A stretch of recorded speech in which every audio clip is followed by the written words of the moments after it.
നഷ്ടം നേരിടുന്നുവെന്ന് കാട്ടി കൊച്ചി ഇടപ്പള്ളി മേഖലയിലെ റേഷൻ കടകൾ പൂട്ടുന്നു. മാമംഗലം മുതൽ പോണേക്കര വരെയുള്ള ഭാഗങ്ങളിൽ 10 റേഷൻ കടകളാണ് മുൻപുണ്ടായിരുന്നത്.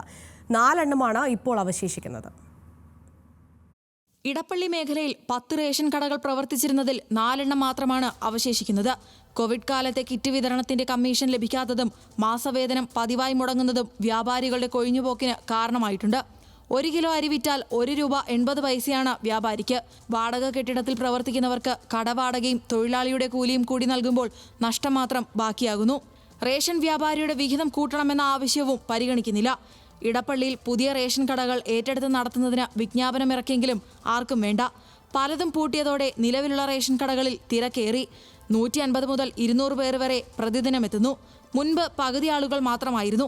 പുറമെ പ്രദേശത്ത് താമസിക്കുന്ന മറ്റ് ജില്ലക്കാരും റേഷൻ വാങ്ങാനെത്തും. തിരക്ക് കൂടിയതോടെ കടയടയ്ക്കാനും വൈകുന്നുണ്ട്. ഇതിനിടെ സെർവർ തകരാറും ഇന്റർനെറ്റ് പ്രതിസന്ധിയും വലിയ ബുദ്ധിമുട്ടാണ് വ്യാപാരികൾക്കുണ്ടാക്കുന്നത്. ന്യൂസ് മലയാളം, കൊച്ചി.